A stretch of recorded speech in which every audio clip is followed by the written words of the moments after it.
They're running up with ski masks and yanking people out their cars and scaring the hell out of everybody.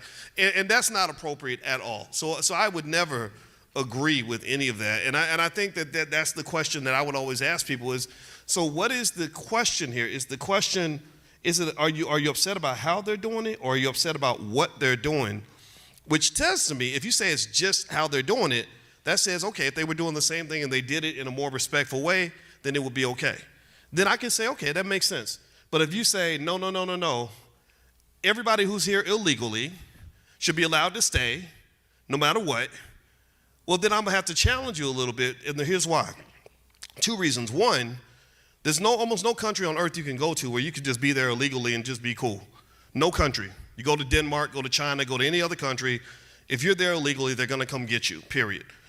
Number two, when you're telling me that another person can violate federal law and have all sins be forgiven, and I know thousands of black men who went to prison for 20 or 30 years for violating federal law by having a little bit of crack in their pocket in 1997, I got a problem with that. Not because I'm mad that they got away with it. I'm just mad because I'm like, well, how come the rules change for everybody else?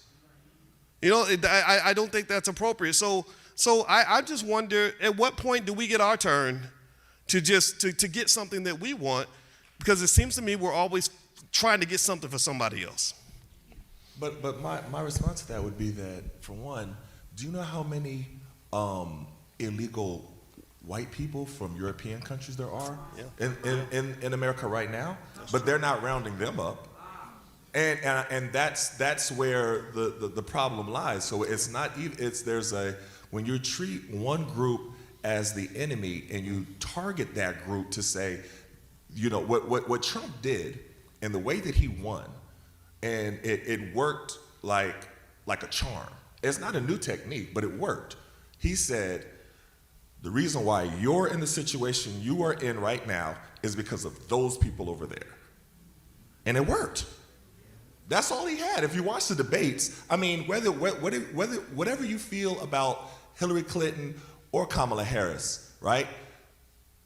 Who was the more intelligent? Who was the more learner? Who was the more up to date on all the facts? Who could articulate everything? It's not even close. So Trump came up there, and every question he said, they're coming to get you. They're eating the dogs. And that wasn't even the question. So he stuck to the script of fear. So now what happens, and Malcolm X used to talk about this, because this is what they used to do to us. You create this monster, this like, and it's not, you dehumanize a group of people to the point where when mainstream America sees that person being brutalized, they don't feel the same way. So when they would see a black person being killed by the police, they would say, oh, let's wait for all the facts to come out and see what really happened and if he really deserved that. Right? So that dehumanization is wrong no matter who it happens to. And so when you see young people, I was at Carver Middle School today, and these young people are amazing. And this is something that is on their minds and on their hearts, because they're seeing something, and there's a word, empathy.